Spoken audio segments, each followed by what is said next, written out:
Travis Bizana. Coach, if you would, opening statement. Sure. Happy to be here. Happy to have these guys up here as well and get to answer some questions. But thrilled to be playing another weekend. Been digging into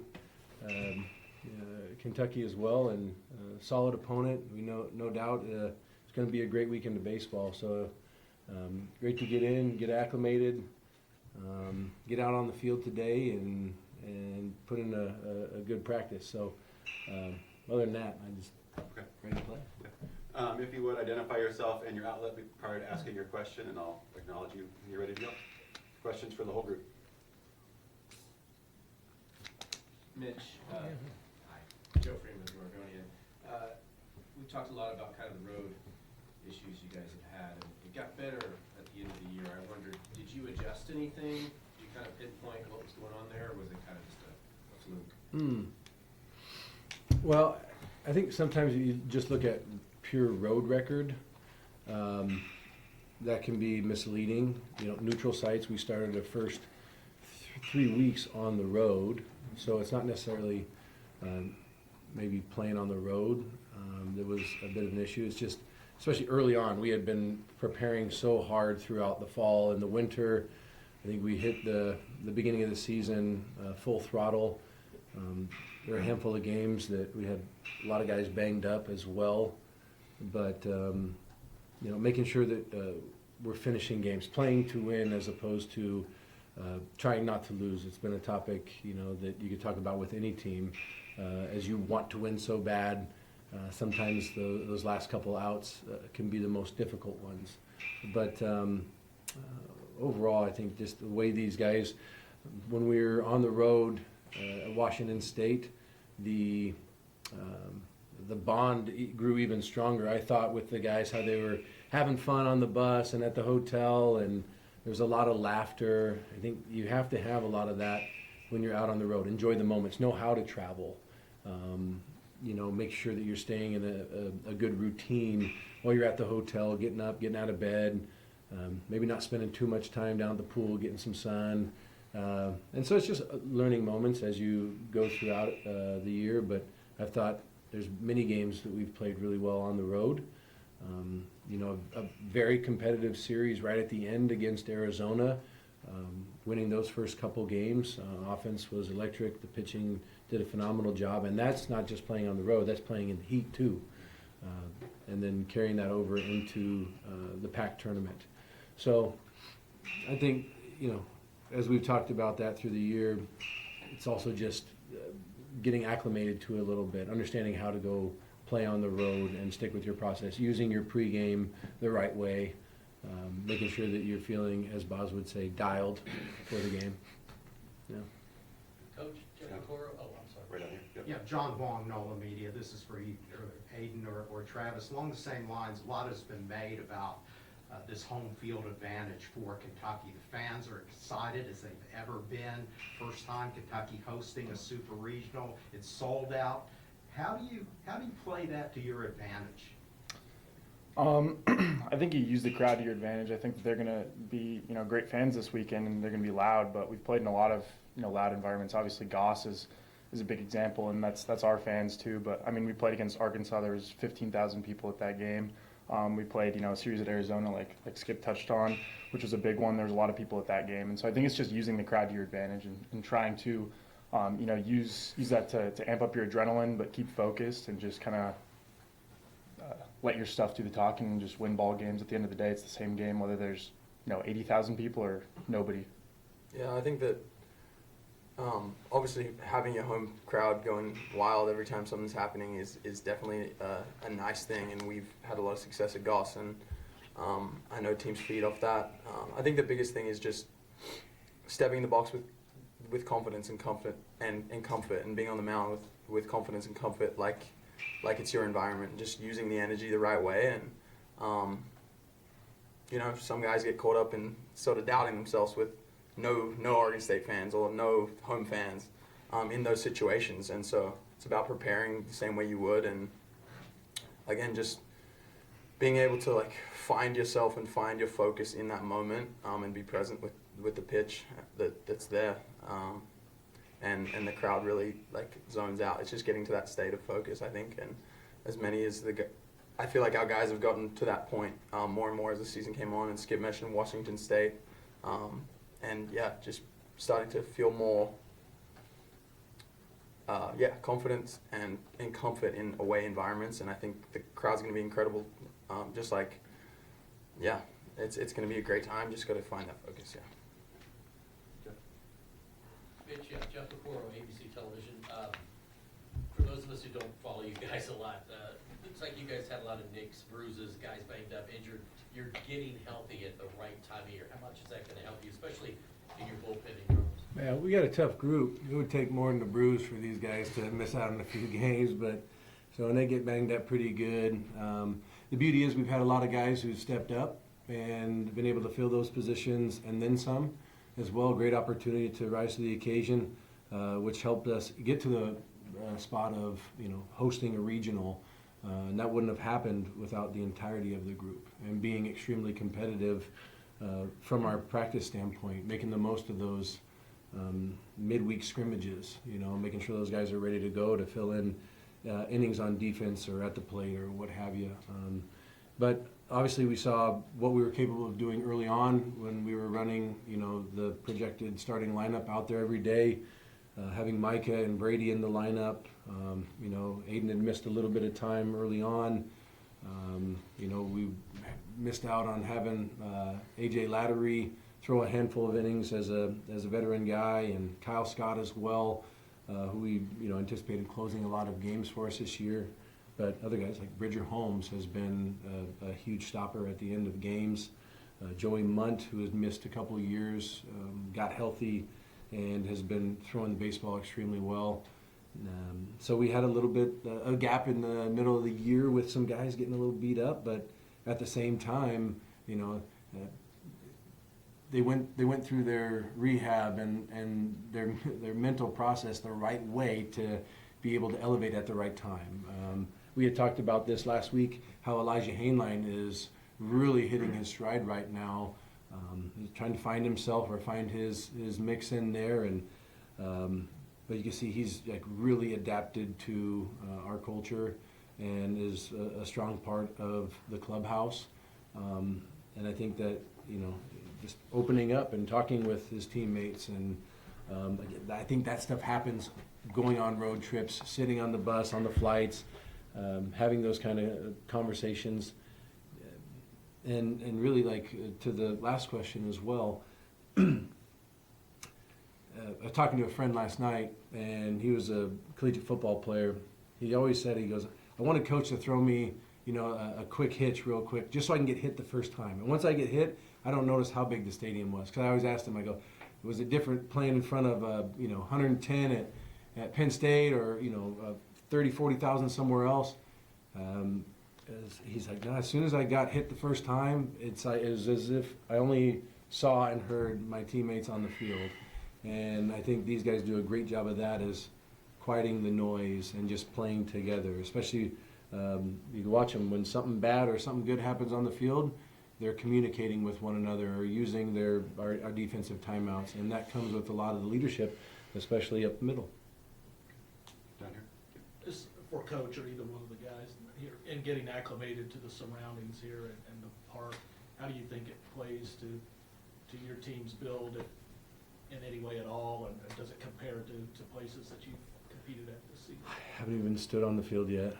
I got to look out the window once, saw it from Google Maps. So, they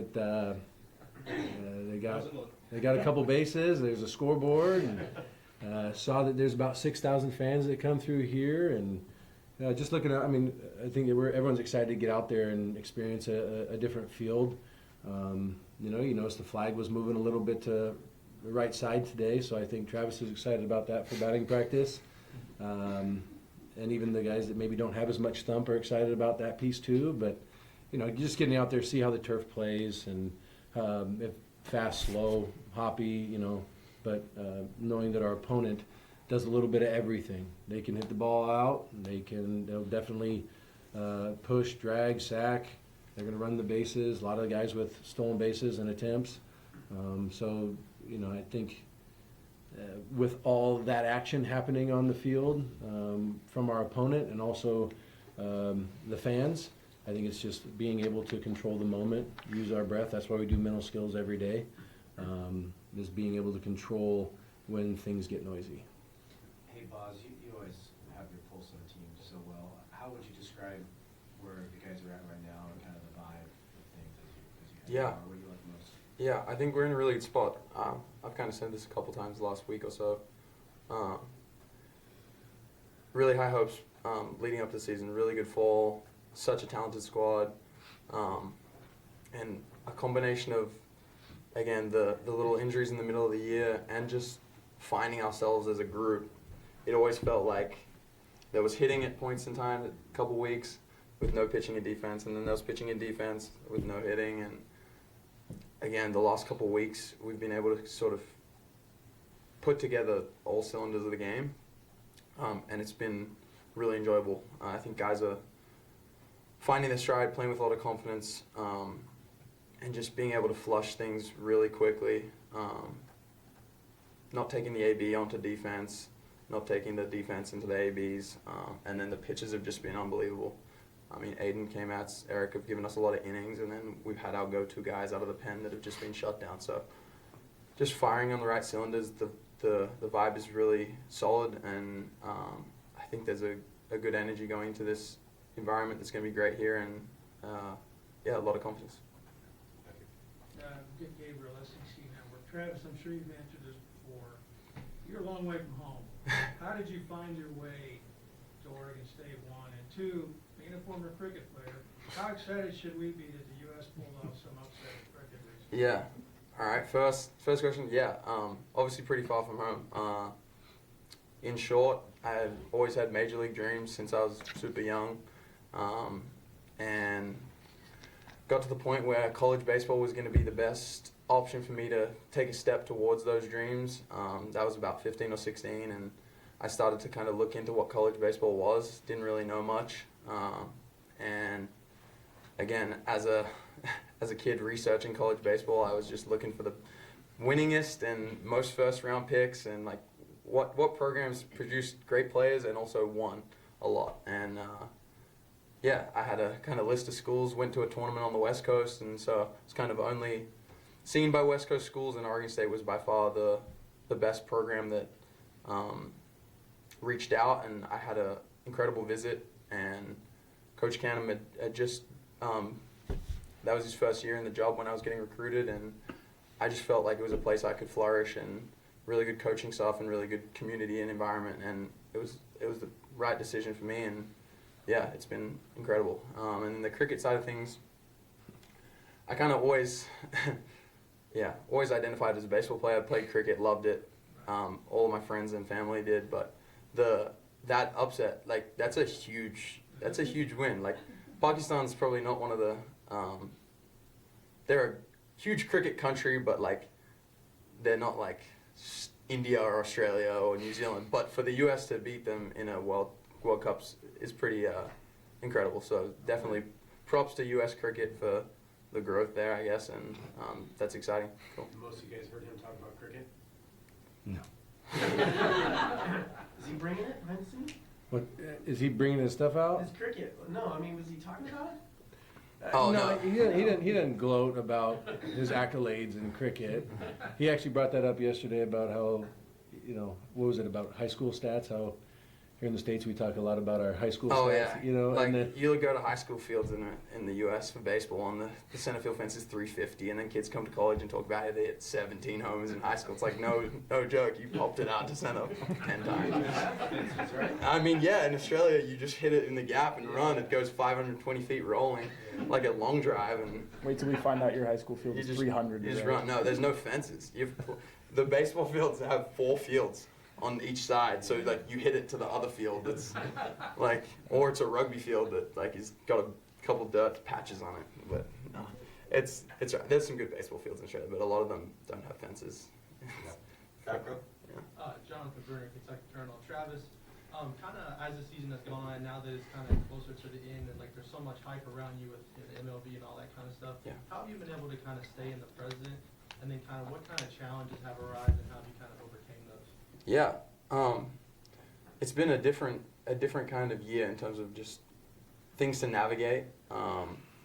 But it's came really easily. I've got a passion for the game and a focus on winning, and that takes away from any noise and external things that have came about this year. I think the guys around me and the coaches and just like the community and family we have at Oregon State makes it so easy to kind of leave that and then get in between the white lines and just compete. So yes, it's been different. There's been a lot of noise, but having the right people in my close circles and just a great team to go out and compete and care about winning, and it just makes it easy to control those things. But it's been different but great. Mitch, are Lat and Kyle available? Are Lat and Kyle available? No, not this weekend. Last one, back here. I know you're not gonna give us your game plan, but Kentucky likes to create havoc on the base pass. You have two really good catchers, but they're really different. Is it up to them, or your pitcher is gonna be cognizant of them, trying to steal bases, going first to third, things like bunting?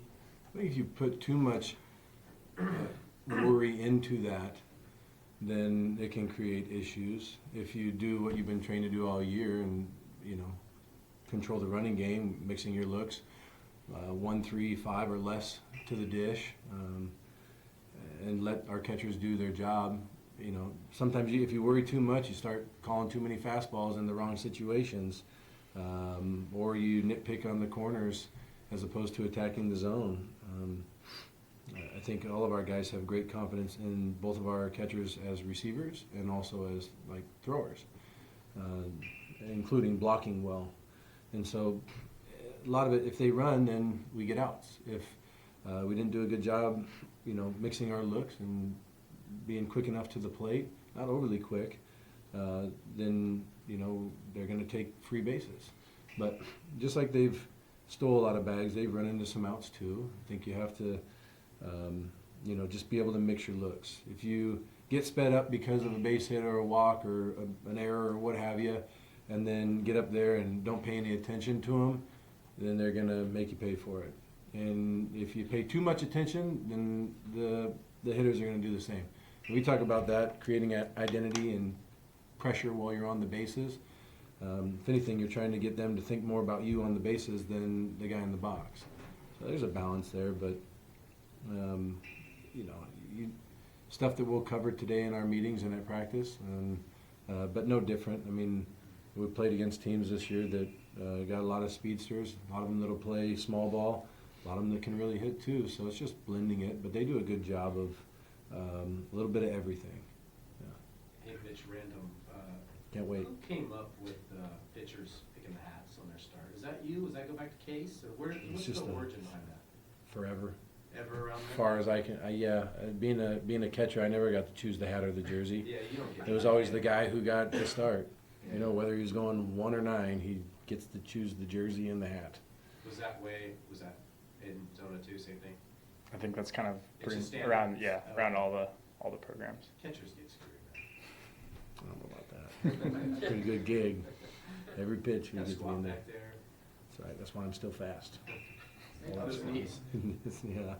One last one. We gotta get them out of here. You all, it kind of strikes me, you're similar to Birmingham Southern, which is trying to win a World Series for a school that didn't exist anymore because they had closed. You're trying to win a championship for a conference that's going away. What is that like for you guys to carry that banner, and yet whenever it ends, Pac-12 is a great league and it's gone? I would say we do this for one another in our community. I mean, I'm born and raised in the Northwest. I have a lot of pride in where I'm from and that community up there. And so I wouldn't say it's necessarily, a chip on our shoulder. Personally, I'd let them speak for themselves on this one, but not doing it for the pack or anything else like that. I think that there's obviously a lot of interesting stuff going on across the country in collegiate athletics right now that leadership and adults need to make big decisions and get a lot of this under control and do the right thing for student athletes. But you know, I think when you go out there every day and you play for your family, you know, my wife and my kids and these young men right here that are also family, and you know, is the people that show up at our regional and looking at all of our fans and watching these guys sign autographs after the game. You play for the guys in the clubhouse, you play for those people right there. It's not necessarily, I think that's where more motivation comes from than the conference. I think you can always use that if you want as part of motivation, but you know, 10 years from now everything's going to look a lot different, and so is it leaning on that, or is that the one thing that's always going to remain constant, and that's, you know, our Beaver baseball family and our university and our community. And granted, we come from all over. It's not like not everyone comes from the Northwest there. A lot of our student athletes do, but it's about being able to go into this clubhouse and this university, and then these guys, they don't know it yet, but 10, 15, 20 years from now, they're going to be like, that's going to be their closest group of friends. All the guys that shared that clubhouse together, regardless of how much they played or not. And so I think that's the motivation, is you're doing it for those people as opposed to the conference. I think that's not really a blip on my factor, I guess. I'll just add to that. I think one of the biggest things we talk about as a program is like controlling the controllables, and this is just one of those things where it's taking it as an opportunity. Like when things are kind of falling in that front, it's out of our control as players, but it's an opportunity to where things are going to change, and if we can take a team to a national championship, it's going to really allow this program to continue to thrive, and that's the motivation in all that. So that's in our control, and it's always the goal every year at Oregon State. And with those things happening, it just makes it more of an opportunity. And yeah, whether it's comfort things or other outside noise, it's just about the people that support us, and how this program is built. Everyone's goal is to continue that, and that's again part of the reason I came here, is just everything's behind it and the pursuit of national championships. So yeah. Imagine how great this opportunity is, where others can say, "Oh, this is terrible," like what's happening right now.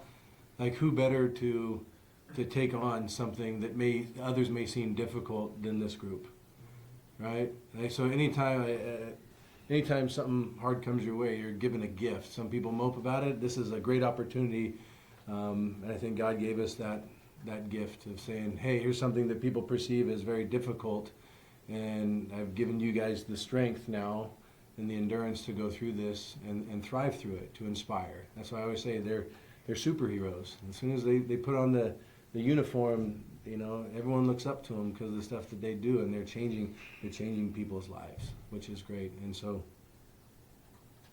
great opportunity. Thank you all. Cool.